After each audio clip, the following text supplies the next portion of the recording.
Total Soccer Show, welcome back to the weekend review. A quick summary of the other Premier League results before we get to La Liga. As noted at the top of the show, Brentford with the 3-0 win over Tottenham. Brentford missing a penalty in that one as well. Spurs throwing money at the problems, and the problems persist is the TLDR perhaps there. And De Zerbi talking after the game about duels and physicality and how they were not met by his Tottenham side. More on that on our Patreon, patreon.com/Total Soccer Show for weekend review extra. Manchester City got off to winning ways with a 2-1 win over Bournemouth. It was a comeback win, though. Never really looked like they were absolutely convincing in this game. Maresca has said it is a work in progress this side. But hey, Erling Haaland's got a new haircut, so that's the takeaway from that one as well. Leeds got a smash and grab 1-0 over Nottingham Forest. Anton Stack with the cheeky free kick to steal it in this one. Oli Glasner's new start at Forest off to losing ways. Ipswich, though, off to winning ways in their first Premier League game back in the Liga. 2-1 win over Sunderland.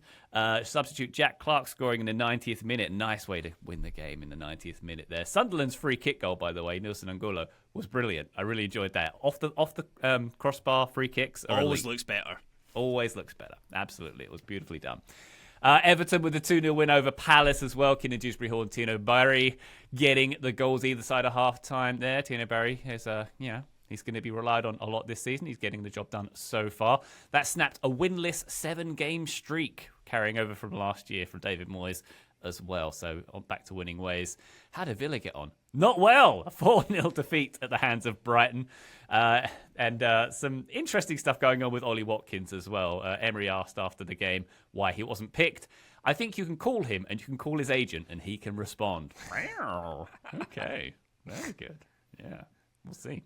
We'll see how that one unfolds. Maybe Ollie Watkins not in Birmingham for much longer. Let's go over to La Liga, shall we? Barcelona, they got a 5-0 win over Elche. 5 goals from 11 shots. Elche had 7, though, and quite a bit of the possession in that game, too. So Barca setting themselves up nicely for that third successive title. Atleti with a 2-2 draw with Villarreal. And I almost said Norman Lamont. Robin Lenormand was sent off in this game. And Julian Alvarez, Graham, didn't get the greatest reception. Maybe some Ollie Watkins-esque stuff. Yeah, the guy throwing the shirt at him as he goes down the tunnel. The thing at the end, I've never seen anything like the scenes at the end where the Atleti fans go over to... If listeners haven't seen this, go and seek it out on social media. Basically, the Atleti players, as is customary for teams in the modern age, they go over to their fans to applaud them. And Alvarez, who's been getting dogs abuse from his own fans the whole game, he decides not to join the rest of the Atleti team and quite performatively, I guess, walk off on his own down the tunnel as the entire stadium is booing and whistling and throwing stuff at him as he walks down the tunnel. Obviously, the entire summer has been dominated by speculation linking him with a move out of Atletico Madrid. And having watched those scenes, I'd now put money on him not being there for much longer. I'm not entirely sure how you come back from that. Yeah, that's a tricky one he's put himself into there, shall we say. We'll see how things turn out there.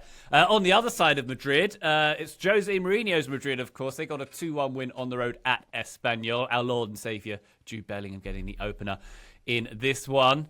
Well, Graham, what do we make of Mourinho's latest sojourn at the Bernabeu? Well, not at the Bernabeu. He was away. But you know what I'm saying? What's it like? What's going on there?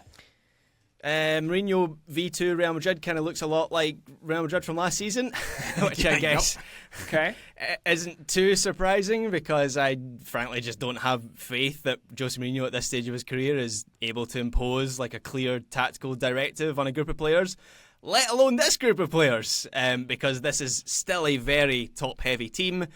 It might be even more top-heavy now that they've just spent €145 million to sign Yan Diomande, who I guess does give you a little bit more against the ball than Vinicius or Mbappe, but there were still moments in this game when he came off the bench where I thought to myself, not entirely sure Diomande, as good as he is going to fix this problem for Real Madrid. There were 2 or 3 Espanyol attacks. Was it too demanding for him to come on at that point? It seems that way, particularly the one in I think it was the 70th minute, which has gone viral. I watched this game live, but I saw this bounce around social media afterwards, where Espanyol just play through Real Madrid at ease from back to front. Mbappe, Bellingham and Diomande are just they're standing. I was going to say they're walking. They're not walking. They're just completely standing as a player runs past them.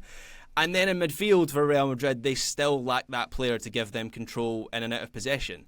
The player that they wanted Rodri to be, they still don't have. Neither Bernardo Silva, as good as he is, or Fede Valverde, as good as he is. I'm a fan of both of those players. They don't really have true defensive instincts. I'm not convinced either of them has like real passing rhythm either in that deep role. So none of those problems have been properly addressed by Real Madrid. Obviously, they get the win in the end through young Carlos Espe, who I really quite like and has flown under the radar as the signing that Real Madrid have made from Levante. He is the new Joselu or the new Gonzalo Garcia, which is to say I can't wait for him to get a €20 million move to the Premier League next summer. But for the time being, he is kind of like the depth striker for Real Madrid. So they get, as they usually do, Real Madrid, they got by on their superior individual talent, but I didn't really see any sort of like coherent tactical approach that suggests they truly have turned a corner yet. I do love Graham, that Real Madrid do that, where it's always just they have one striker. They have one who's like a real striker, a proper striker who plays, 18 minutes a game and scores a goal every third game. It feels just so incredibly Real Madrid. I completely agree with your assessment that this looked like Real Madrid from last season, where it just didn't look meaningfully different. They didn't press, which, you can't really do that when you have Mbappe and Vinicius Jr. It's kind of that simple. They didn't try to consistently step forward, and when they did, it wasn't great. We didn't see a lot of tracking back from Mbappe and Vinicius Jr. Some, but I wouldn't say that looked noticeably different either. It was a lot of very similar principles.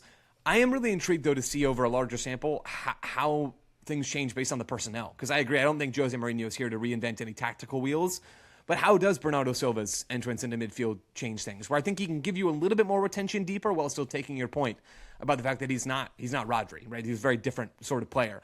How do we see the battle for minutes on the right wing change how this team's going to play? What about at left back? We didn't see Cucurella or Diomande start this game. I think probably Cucurella will be, I feel strongly that Cucurella will be the every game starter at left back over Carreras.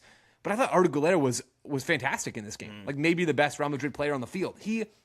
He looks like, and I think he kind of already took the step last year, he looks like a player that could start for any team on the planet, to my eye. I don't know if anybody will disagree or push back on that.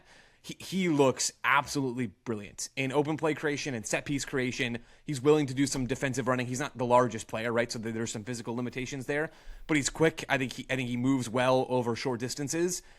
He is phenomenal, and I don't really know how Jose Mourinho is going to take him out of this team to put in Diomande. Maybe there's a better balance when Diomande's on the field. Maybe there's not. I think there are tons of really fascinating questions that surround Real Madrid, but I don't really know that this weekend's game gave us many answers to that other than, they're still supremely talented. It did give us a potential plot line for either a season of Ted Lasso or some sort of weird buddy comedy, because I was reading that I believe for now Jose Mourinho is living at the Real Madrid training facility because they do have residences hotel there. Rooms, and then Espy is also living at that facility. So apparently the two of them have breakfast every morning. Oh, that makes sense. They love each other. Like you saw Mourinho at the end, like giving a proper big bear hug. So there's definitely a sitcom in that. I just pictured both of them starting off kind of silently sitting at different tables and nodding to each other, and then slowly they come together and bond over, I don't know what breakfast they are or aren't having, and now here we are with them being best friends. I don't know how this is going to work. It seems very confusing to me. Jose's entire thing, to my understanding, has long been motivate intensity, but also have a strong defensive game plan and let the attack cook. And this is an attack that last season, by the players' own admission, routinely had players standing in the exact same space and occupying the same areas. And so this is a scenario in which I feel like that is the opposite of that approach is needed, where there needs to be more structure, there needs to be more rigidity in how they are attacking, or at least how they are possessing and where they are possessing, so that they don't leave themselves overloaded if they turn the ball over. But I'm not sure that's a thing that this team really wants to have, and I'm not sure the talent that they do have allows them to play that way. So it ends up feeling like, hey, Mourinho worked in the past, sort of, and Florentino Perez, from everything I read, loves him. It's the only manager that he actually enjoyed working with by a lot of reporting, and so the idea, I think, is just and I think Perez even gives Mourinho credit for a lot of the success that came after him. So there's an idea that maybe that's what we need, is just a steady hand in Jose Mourinho, in present day Jose Mourinho, coming in and figuring it all out. But it felt like he was deliberately trying to be more stoic, less reactionary in this game. Even when they get the winner, his reaction is more subdued than I think we've seen certainly from early Jose, but even mid-stage Jose. So it does seem like he's trying to project an air of like steely confidence and like severe analysis, but at the same time, this team doesn't really lend itself to that. So I don't know how this is going to go. It feels like it's more likely still to be a train wreck than some streamlined, efficient attacking juggernaut, but I am here for whatever happens because it's going to be entertaining if nothing else. Real Madrid recently have become the masters of signing some of the best players in the world, but yet putting them into a team and you think to yourself, I'm not entirely sure how this is all going to piece together and how this is going to work. Obviously, Mbappe being the most obvious example of that, but even Diomande, like we were all glowing about him at the World Cup, and yet there's something about this move that in this top-heavy team, it doesn't feel like the perfect fit for him. Bernardo Silva in a deep role. Like, I love Bernardo Silva. It kind of makes me think, you know how clubs, they hand in their like transfer papers to FIFA before they get like ratified. Did the Real Madrid and Barcelona transfers this summer like get mixed up? Because like Barca have signed the players that Real Madrid needed, and Real Madrid have signed the players that Barcelona needed. It doesn't make a whole lot of sense to me. Easy mistake to make, I guess. Yep. When you've got your staff living at the training ground, who knows what the rules are at this point?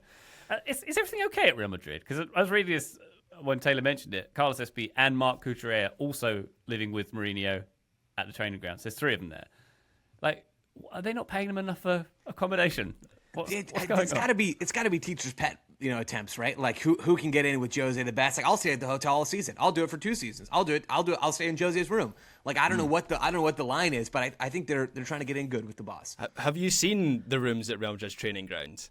It's like fancy, like they do the swan towel sculptures on the beds. Like is that kind of hotel? So maybe that's the reason. Fair enough. I'd live there too then. In that case. Mm-hmm. It's when we get the Jalen Hurts, the Eagles quarterback. He did a video where he broke down like how he spent his money when he signed his first contract, and the answer is he didn't. Like he went out of his way to not spend any money. Like he still drives, I think, the same car he drove when he was drafted because he is about preserving that for the long term. And so I think he's like spent a tiny amount of money since he turned professional. Maybe these guys are just following the same principles, like free breakfast every day, free accommodation. Cool. I'm here. Free laundry as well. Yes, please. Yeah. Or the rental market in Madrid has collectively gone, we're not giving Mourinho an apartment. These are a minimum 6-month lease. Well, at least it's not like a blow-up mattress in the boot room, which is what I was envisioning at first. But good for them, and a winning start for Real Madrid to kick off the campaign.